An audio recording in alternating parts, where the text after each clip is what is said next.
finding that really nice middle ground where everybody's playing just, right in the pocket, I think is a very nice thing. This is a conversation with a longtime friend and a two-time past podcast guest. We are chatting today with Colin Corner, who's the new principal bassist of the Oregon Symphony. I'm Jason Heath. This is Contrabass Conversations, and I had the pleasure of playing with the Oregon Symphony earlier in 2018 for a couple weeks, and I knew as soon as I got that on the calendar that I wanted to sit down and chat with Colin for the podcast. In fact, we were, I think, one of the very first episodes, maybe it was like in the teens or 20s, was with Colin. And holy cow, he has done a lot since then. At that point, he was in the Minnesota Orchestra.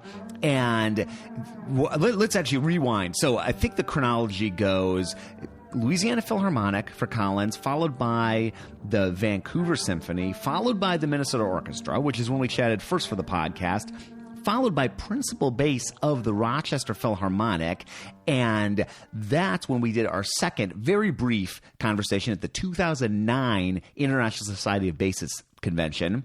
Then Colin became principal bass of the Atlanta Symphony, and around the same time became principal bass of the Grant Park Symphony. And now he's still with Grant Park and is principal bass of the Oregon Symphony. So when he won that job, a listener reached out and said, wouldn't it be interesting to chat with Colin Corner about, A, how he's won all of these many jobs, and we dig way into that. That's fascinating. And B, what's it like and what has he learned about being a principal bassist? How can you be a good principal bassist? What are the skills? How do you lead? That's what that opening clip was, and we dig deep into that. Audition preparation, challenges along the way. It's a beautiful, soulful, deep conversation. I know you're going to love this. These podcasts are brought to you by A440 Violin Shop, D'Addario Strings, and Upton Bass. More about them later, but let's dig into this conversation with Colin Corner. So, welcome, Colin. Oh, thank you for having me. And it's an honor.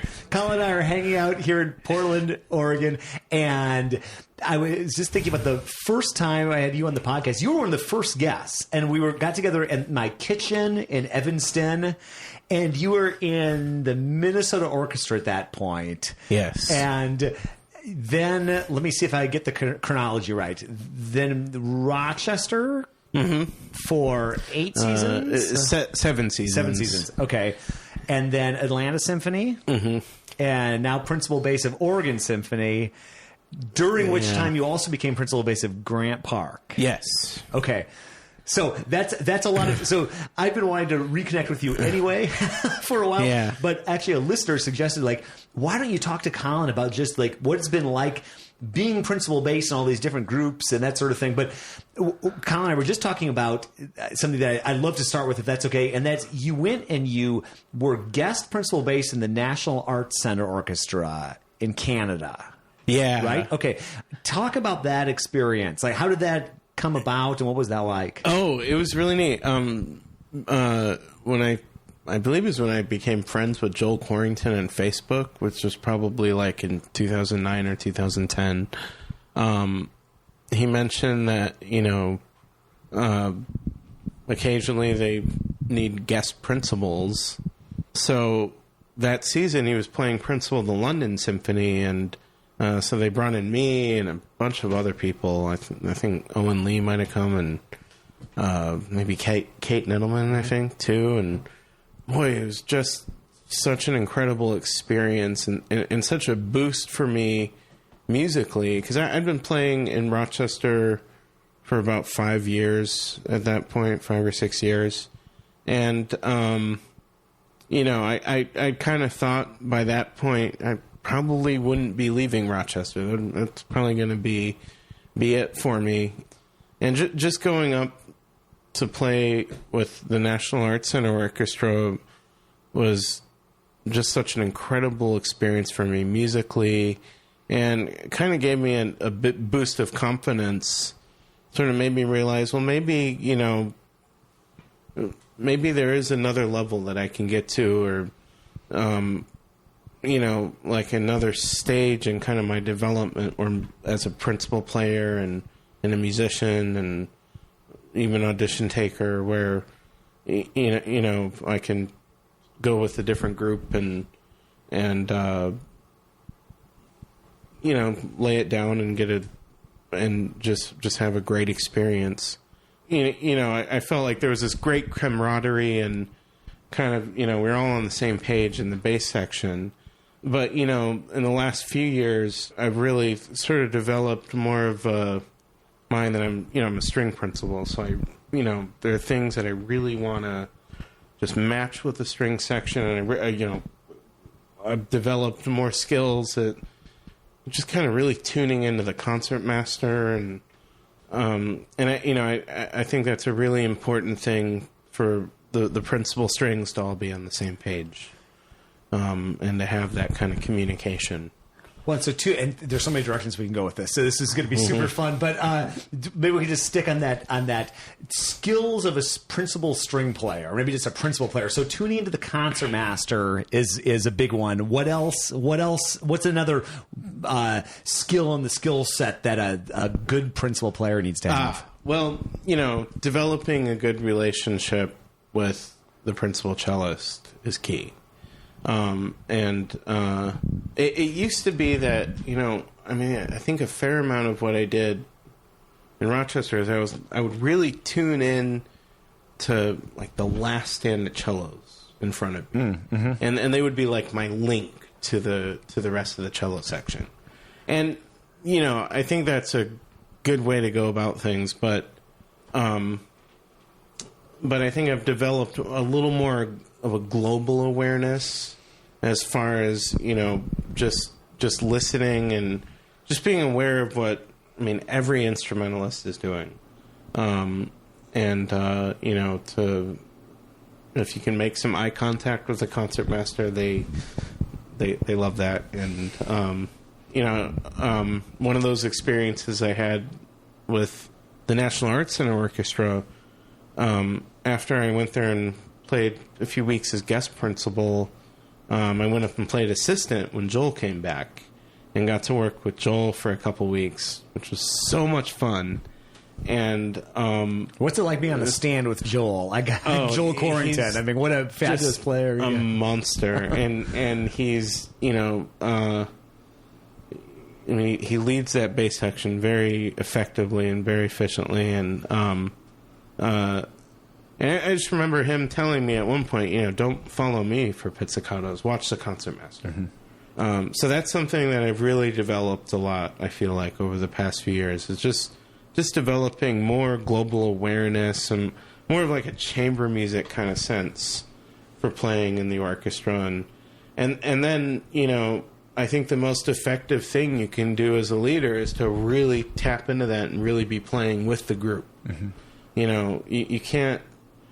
sometimes conductors will want you to drive something or maybe want you to sit back on something, but I think just if you can't get too carried away with that. You can't just suddenly decide that, I need to edge this forward. It just doesn't work. You have to play with the band. And if you're playing with the group, then the section's going to respond to that, and they're going to play with the group. And so just finding that really nice middle ground where everybody's playing just, right in the pocket, I think is a very nice thing. That's something else that I feel like I've developed over the years. Well, and then, so like that whole experience, like National Arts Center Orchestra, playing with Joel Corrington and kind of like seeing some different musical landscapes maybe, and then maybe getting inspired to transfer that over to your playing, but then also like taking some auditions and, becoming principal bass of Atlanta and then Grant Park. How do you think during that same period of time, if we take it over to like the actual like on the bass time, the audition time, like someone looks at Colin Corner resume, and they think, "Oh my goodness, this guy like wins every job he's ever like looked at." Oh no, no, not okay. at all. I mean, I would actually be remiss if I didn't say that there's been a lot of trial and error, and I took a lot of auditions where I didn't get anywhere, where I didn't advance out of the prelims. Even like 2 weeks before I took Atlanta. Like I took the Met audition for principal, didn't get out of the prelims for that. So, but you just keep going and keep practicing, and keep trying new things and kind of exploring new musical ideas. And it's really great, I think, when you've taken enough auditions that haven't gone so well, where you can approach it from a mindset of like really not being attached to the outcome, not expecting to get past the first round is actually a good thing. It's a very healthy thing, just to be focused on your playing and the music, and not really like, oh, I need to move forward in this audition, or those external factors, like that, those external pressures we put on ourselves, and the stakes are so high. You spend $1,000 to get here, and this and that, and I think it helps to kind of spectacularly fail at quite a few auditions, which is what I did. I took a lot where I didn't feel great about him, and I think that was a good thing, because it made me want to keep working and keep developing, and but also just put me in a nice mindset where I can go here with just no expectations, and just play. And one of the things that I decided for, and I think Atlanta was maybe the second audition I tried standing with the wooden end pin, the Lavery style end pin. Yeah, and that's worked out really nicely so far. Why do you think that helped for you, or worked out well for you? Well, it was definitely a lot less stressful to carry a stool, and there was just a certain freedom of, just that kind of freedom of movement, and things on the extension were a little more tricky, a little trickier to pull off, but it just kind of, I don't know, it just sort of freed me up in a lot of ways, where maybe on a stool, like, I kind of felt constricted. And it was just something new, I'd taken a lot of auditions sitting, and a lot of ones that didn't go so well. And,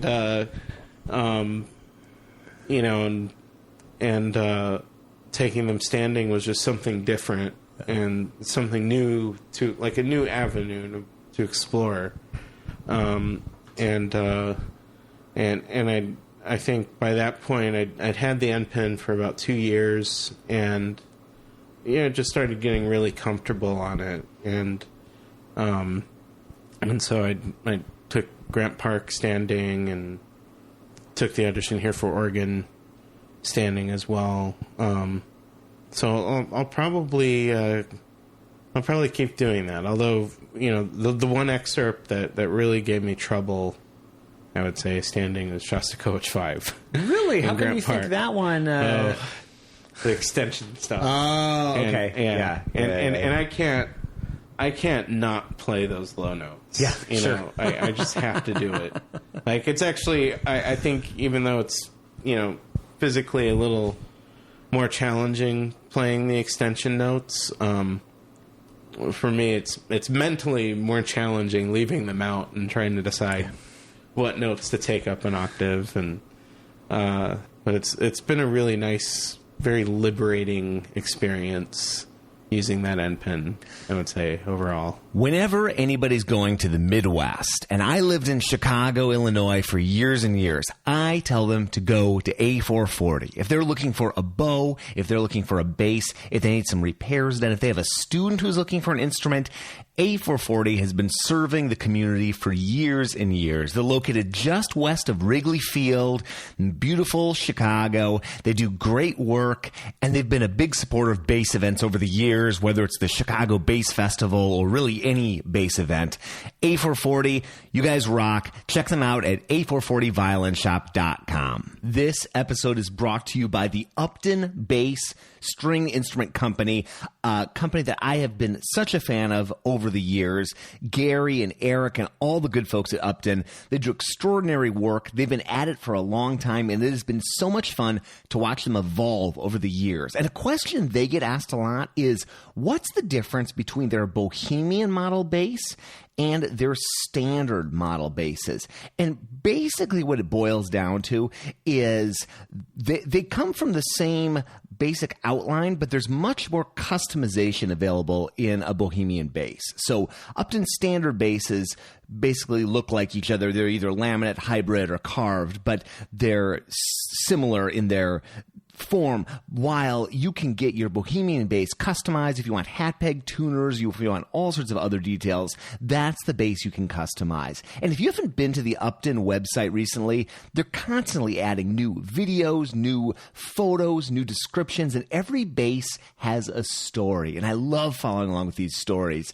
Visit them at uptonbass.com, and thanks for sponsoring the podcast. Well, and since we're talking about gear, I thought it'd be fun to people always tell me on the podcast I don't ask enough about gear. And you've got both on the bass front and the bow front, you've got some pretty cool and specific gear. And could we maybe you alluded to it, but could you maybe talk about your two basses, what you're playing on, what their characteristics are, and that kind of thing?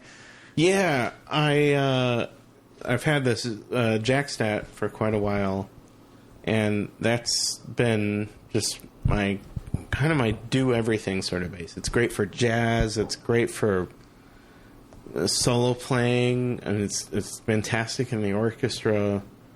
But I think when I got to Rochester, and after my experience in Minnesota, seeing all the old basses, I just kind of realized, I'm never going to be satisfied if I'm just playing on this bass for everything. Right.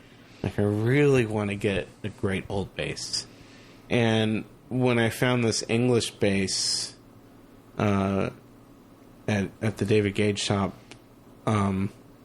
it just spoke to me. And it's a really fantastic instrument. It's made by Joseph Hill in 1780, and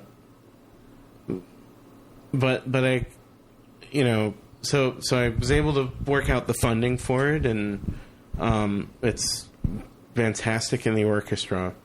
But I soon discovered, the next few years after I bought it, that it just wasn't a great audition bass, and that my Jackstat, is the one to use for auditions. Well, why wasn't it? Because I think this is super interesting. Why wasn't that a great audition bass and your Jackstat was? Well, the Hill definitely provides a deeper, richer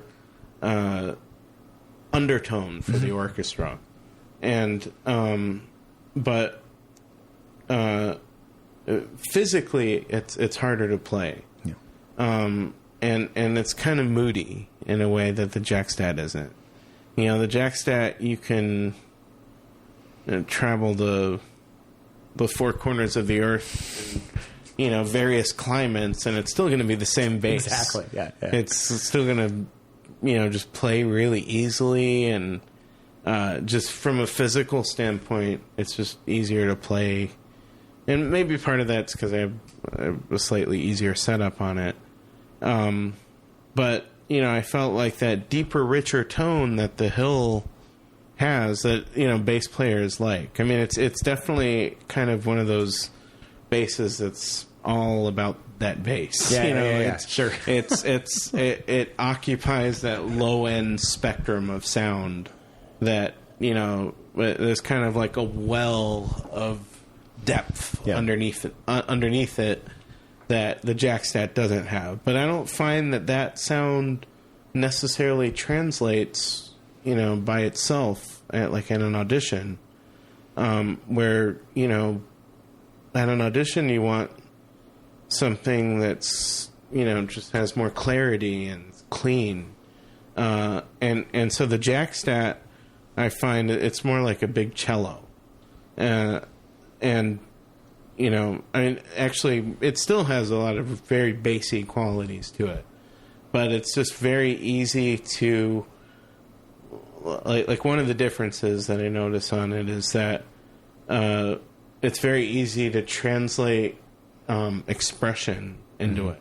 Like any little amount of vibrato that you put in that bass, it really sings, And the hill, it's almost like the instrument kind of takes over for you, which is cool. Especially sure. In the orchestra when you're playing a low C or where you just really want that just that cushion of sound. It's great, but the Jackstat is just so it's just so clear and easy to play, and you just feel like you can be more expressive on that instrument. So, I discovered, my last couple of years in Rochester that Jackstat is what I should be using for auditions. So I love having both, and, quite often I'll leave the hill at the hall and have the Jackstat at home to practice on. And that's pretty liberating and not have to haul a bass back and forth. So that's been very nice. And it's nice to have two instruments. Well, and then you've got 3 bows that you're and all with stories. Oh, yeah. Right? Yeah, I bought all 3 of these bows in Rochester. I got 2 of them from Jeff Campbell, and who's plays B contract in the Rochester Philharmonic, and he's a jazz professor at Eastman. And so I got 2 bows that were made by a maker named Mordecai Lurie, who was principal viola in the Rochester Philharmonic in the 50s and 60s, and he was also a luthier. And so the story was that Oscar Zimmerman and Lurie, they were, I think, on tour with the orchestra like in the 50s or something, and they met up with a guy that had a Pernambuco supply, and they picked out a log, and Oscar had Lurie copy one of his De Lucias. And so that was the first one that he made. And then I ended up picking up the last one that he made for a guy named Jack Stauber, who played in the Rochester Philharmonic for years. And they're both quite a bit different. The first Lurie, it definitely plays like a De Lucia, and it's every bit as good. And it's very much the kind of bow. It feels very satisfying to play in the orchestra because it's a darker sound, and it's the kind of bow that you feel like you can really sink into the string. That kind of has that cushion, and I think a lot of De Lucias are like that. And then the second Lurie is the one I tend to use that one for auditions more. It's a little more mid-range focus. Just the stick feels a little thicker in the hand, so it feels like it kind of bites the string a little more. And I tend to prefer it for in the orchestra for like Beethoven and Mendelssohn, very strokey kind of stuff. So I feel like that bow has a lot of clarity, and the weight on that bow too is very comfortable to play. And then I also bought LeMay, and LeMays are great bows, and he made over 500 bass bows, and so you can find tons of great LeMays out there. And that's a cool bow. I think that one has the most flexibility for orchestral use. It's has a brighter and a darker sound. If that makes it, kind of has this very focused high end, and also pulls out a really nice low end out of the instrument. So I find it's the most flexible bow in that it has the widest band of overtones that it draws from the instrument, in comparison with the Luries, which are a little more punchy and kind of weighty. But between the three of them, they've been all just fantastic. And then, I also bought like a kind of a German bow, just stamped Germany a few years ago. And that's something I like to practice with, is sort of a training tool. And I'll actually, like, if I'm starting to get a little bored with audition excerpts, I'll just break out the German bow and try to weasel my way through them with the German bow, and that I always find that just like really helps me to get a new perspective on things, and if anything, kind of makes the French bow a little easier for me. Yeah, interesting. So, something that people have asked me before, and you're like the perfect person to ask this, is I've had several times, like, it's one thing if you're a music student in school and then you win an audition. You have like theoretically as much time as you have at your disposal and then you win. But it's another thing playing an 8-service week and all the things, and like having your life kind of going with your full-time job, and then winning an audition, which you have done. You're like a serial audition winner. You've done that successfully a lot. Like, can you just talk through how you structure your practice time, like with a full-time gig when an audition's coming up? Like, when do you practice during the day? What do you practice? How long? Are there any consistent patterns to that? Oh, that's a good question, because I would say I'm a pretty inconsistent person from day to day. So, it's tough for me to say that I have, like a really rigorous schedule in terms of, I practice at this certain time of day for this long. Sometimes it kind of comes down to being, when it's convenient for me to practice. Yeah. I've also found that in some cases, a little bit can really go a long way. And if you're practicing right, like very focused metronome practice, or I practice a lot with recordings. Really? So, playing along with recordings? Oh, yeah. Okay. Even just putting on headphones and just playing along with the recordings, so you're really getting inside the music. And it's hard it's hard for me to just sit down and practice excerpts for hours on end without, breaking out a recording of it and playing along with the recording, or just, just listening to it, so that when you do show up at the audition, then, the orchestra part is really in your head. You're kind of playing. You're playing with that group, with the music. I think it's a really integral part. But I've never been one of those guys or girls that can sit down and just practice for 9 hours, or just ridiculous amounts of time. I think kind of having just a couple hours here and there can really go a long way. Yeah. It's just finding a balance. And actually, before I took this audition, I was also preparing for a recital in Pittsburgh. And so I kind of had double the amount of stuff I was working on. But I think it was a good thing to just have something totally outside the excerpts that, I could really sink my teeth into. And that was also incredibly technically challenging.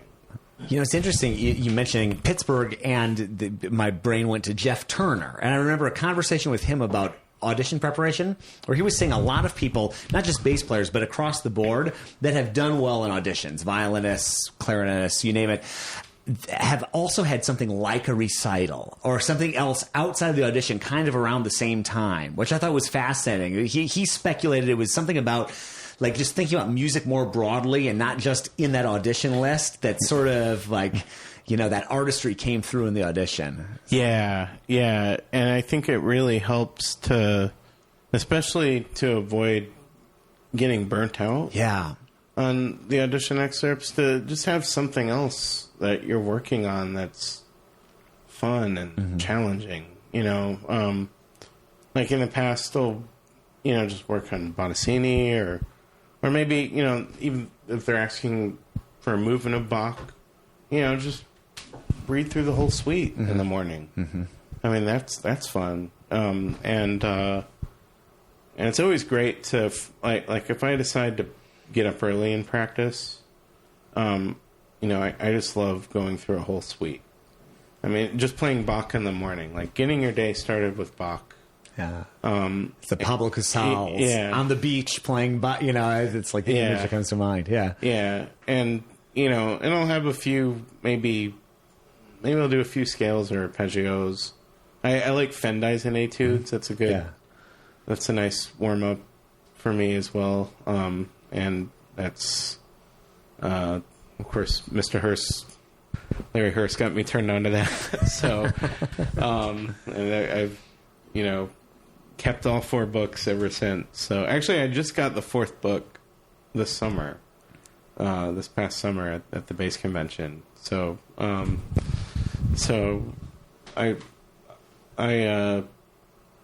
you know, I think when if you're efficient with things, you know, you can find the time, even playing in a professional orchestra, where, you know, I almost felt I was more busy as a student, taking all those classes and having, you know, papers to write and stuff like that. So it's actually kind of nice to, you know, just have to worry more or less about, you know, music and doing the job. And I think it's also, you know, when you're playing with a really good group like Atlanta or Rochester, you know, take your pick. I mean, it's nice when the artistry on stage can rub off on you. Yeah. You know, and you hear those great sounds every week in and week out. And, you know, you're hearing like a great soloist just, you know, just makes you realize that, oh, you know, an audition committee, I mean, that's what they're used to hearing. You know, so they, you know, present them with artistry and not just, you know, not just going through the motions or playing, you know, like present yourself as a musician rather than a bass player. Yeah. And I think kind of just developing an ear for that, you know, where you're, you know, you develop a sound concept and you kind of have that goal in mind that you know, like I want to sound like this. And that really helps, and it really helps to be, you know, sort of driven towards that. So that's something I think early on I discovered just listening to recordings, you know, that like I want this kind of sound. Folks have been raving about D'Addario's Kaplan strings. I've been using them for the last year or so, and I really love them. And here's some feedback from people that recently won Kaplan strings in our D'Addario giveaway. Hey, Jason. This is James Peterson from Peabody Conservatory, one of the winners of the Kaplan string contest.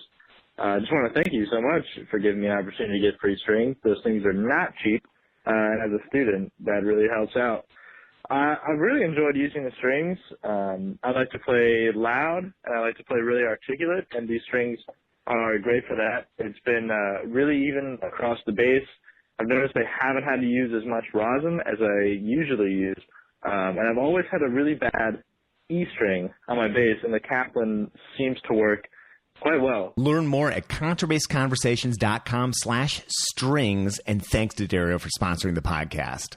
And I'd love to know, like, both either solo bass and, like, if we look at some of the common orchestral repertoire, recording, and I know that there are some specific groups or players that have influenced you, but, like, who are some people, young people listening to this, who want to, like, get into the Colin Corner milieu of, like, the music that influenced you? Like, could you talk about maybe some bass players / recordings, and then maybe even, like, when you're playing along with those excerpts for these auditions you've done, some of your go-to recordings? Oh, yeah. Well, I would say my favorite recordings are my favorite conductor / group are the Schulte in Chicago. Woo! Recordings. Yeah. Nice. and I think back then they did a lot of close miking of the musicians, and you know, I would say Joe was definitely a big influence on me, or at least his sound on those recordings. You know, and the bass sound in general is very palpable and very, especially those Schulte recordings. The sound of the strings very in your face, and you know, really strong playing. And my ears just early on when I was a student just really gravitated towards that kind of sound. I've just always been a huge fan of those Schulte recordings. And I think, you know, also a lot of the tempi that he took, like for Beethoven and Brahms, are just like great, just middle of the road. Yeah. I mean, just great tempi. And like it's a great place to start, you know, just listening to those Schulte recordings. Things I've done in preparation for auditions.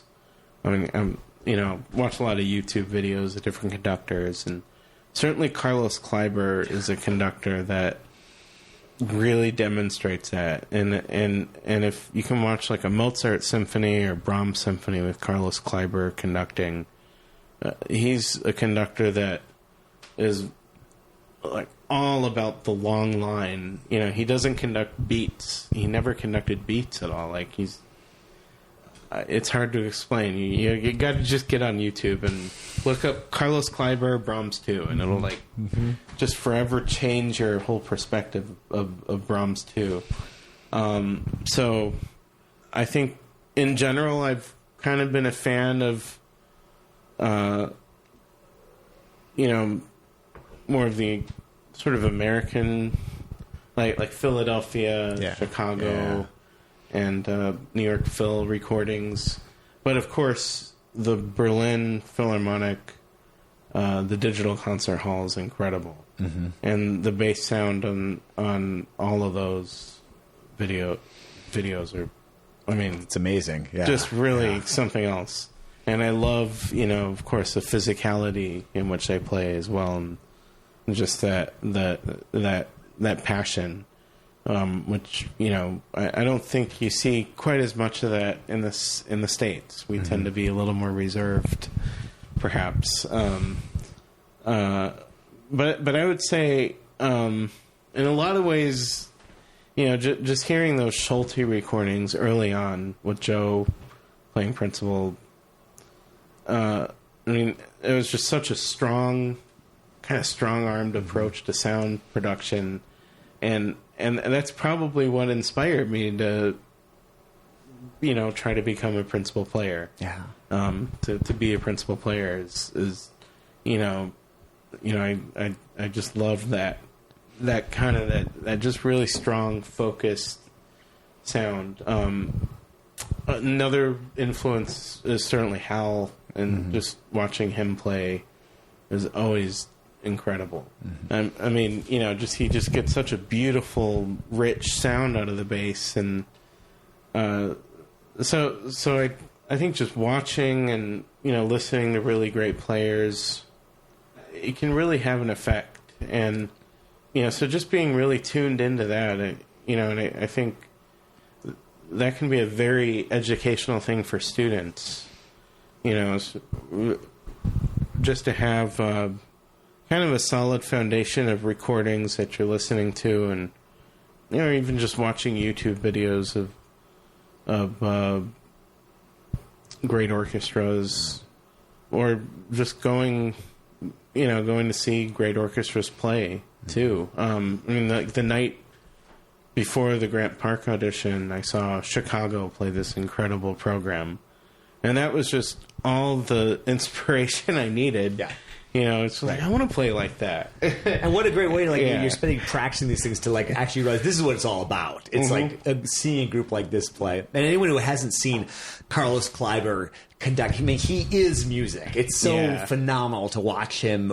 It's just absolutely transformative to see him do his thing. Yeah. Yeah.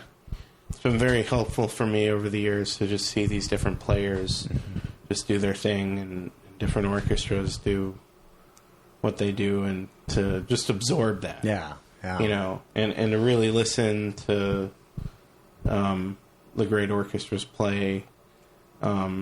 It's just been a kind of a important component of my preparation for these things, for auditions and such. So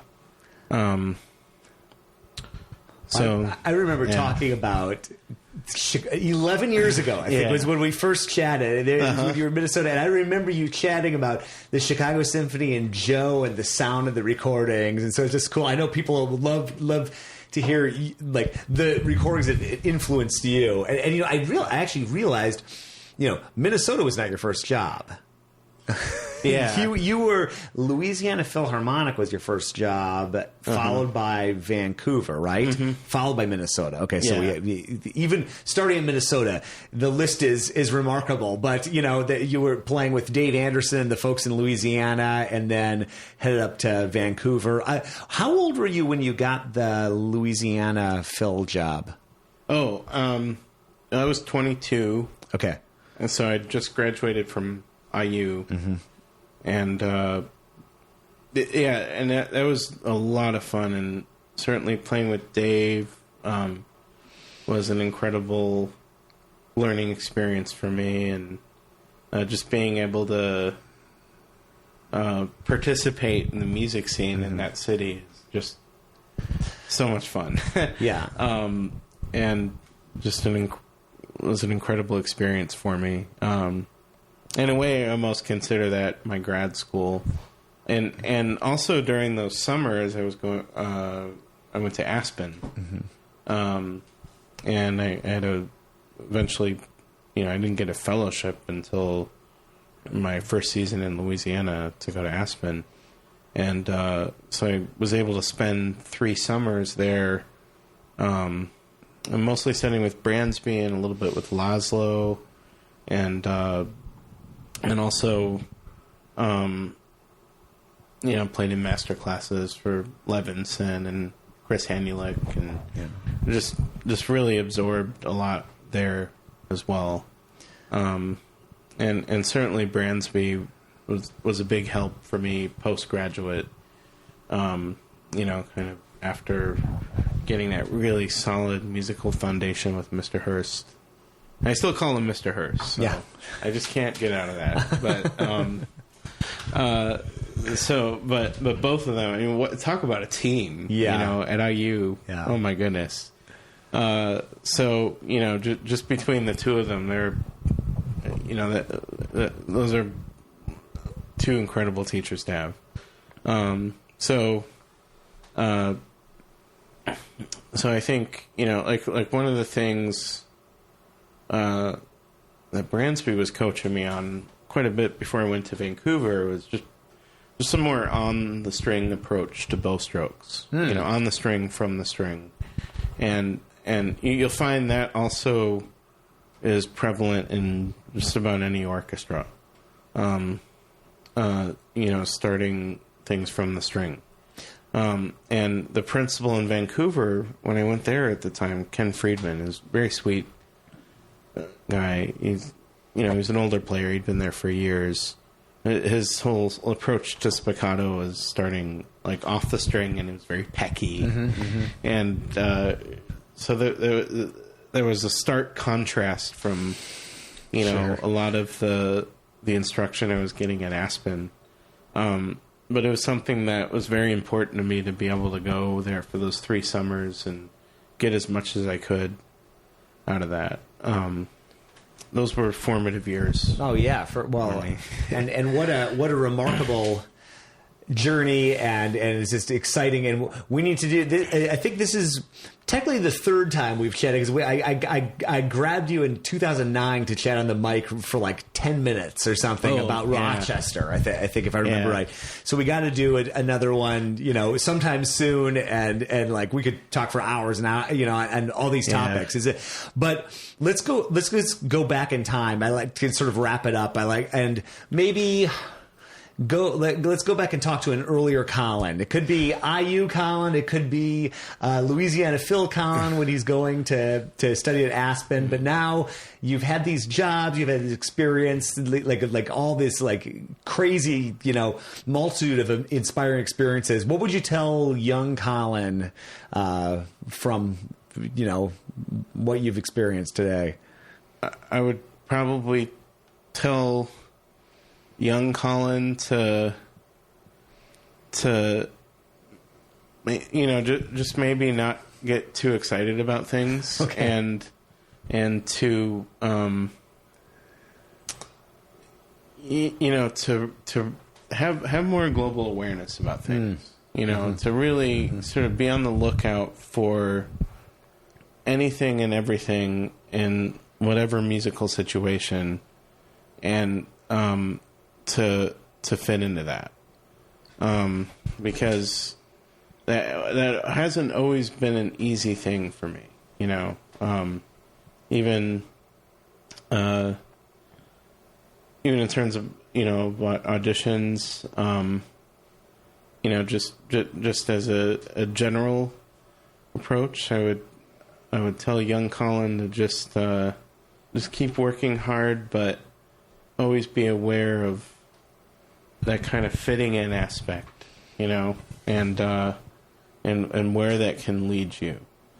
But I don't think I would take any of it back, because it's been kind of a journey, but it's been one that I've enjoyed quite a bit, and I think that getting a lot of new experiences has given me a nice perspective. Going to a lot of different places and sort of seeing what's out there in the orchestral world. The most satisfying aspect of that is when you feel like every little thing that you do is fitting in to that situation and is contributing to it in a very positive way. And I think just that aspect of orchestral playing is very, very satisfying. And when you're in a situation where where that's happening, where everybody's on the same page, then magic can really happen, and just incredible music making. So I would probably tell young Colin to just always be aware of that, and to never give up on exploring new things musically and new ideas. Colin, thank you so much, and how great to chat over a decade later about these topics, and just it's so fun to be on your journey, or a bystander to your journey, and to just hear what you've experienced, what you've learned along the way. I learned so much just chatting with Colin for this. I hope you really got a lot out of it. I totally love having these kind of conversations, these live conversations particularly. Obviously Colin and I were chatting in person. Those are my favorite. I also, it's great to chat with people on Skype or FaceTime or what have you. But live, oh man, hanging out with somebody and then sitting down and digging deep and then going out and having some dinner or some drinks or something like that. That's what it's all about. And I just feel so privileged to be able to go around to different parts of the world and chat with people like Colin for this show, and then have the added, that's fun anyway, right? I'd want to just do that, but then have the added benefit of being able to put that out and have this affect people. And I love hearing from people who listen to these. I hear from people every day. And it really is every day. I get messages from people about how this podcast is helping them or what they've learned or what they'd like to hear more of or topics or that kind of thing. So if you haven't reached out or if you have, please send me a message, feedback@contrabassconversations.com. Let me know a bit about yourself. Let me know about what you're enjoying, if these have helped you in any way, what you're learning, where you listen. I find that interesting. Are you on the treadmill right now? I know I am when I listen to podcasts. Are you doing the dishes? Are you about to practice? Are you listening while you're doing your stretching? I know people do that too, which is super cool. Let me know. Reach out. I'd love to hear from you. And if you haven't subscribed to the podcast or you're not sure what that is, I wish it was simpler, but it's fairly simple. We have all the options, whether you're an iPhone user, an Android user, or you don't have any smartphones and you just want to listen on your computer, or you use, there are too many options. So you can find all of that at contrabassconversations.com/subscribe. These podcasts are brought to you by Michael Cooper, Steve Hinchy, Trevor Jones, and Mitch Mooring. And if you're looking for a bass, Mitch Mooring makes beautiful basses down in the Dallas-Fort Worth area. Look him up at mitchmooring.com. I'm your host, Jason Heath, and these episodes are brought to you from San Francisco, California, where I live. So glad to have you along on this journey. We will see you again soon for more life at the low end of the spectrum.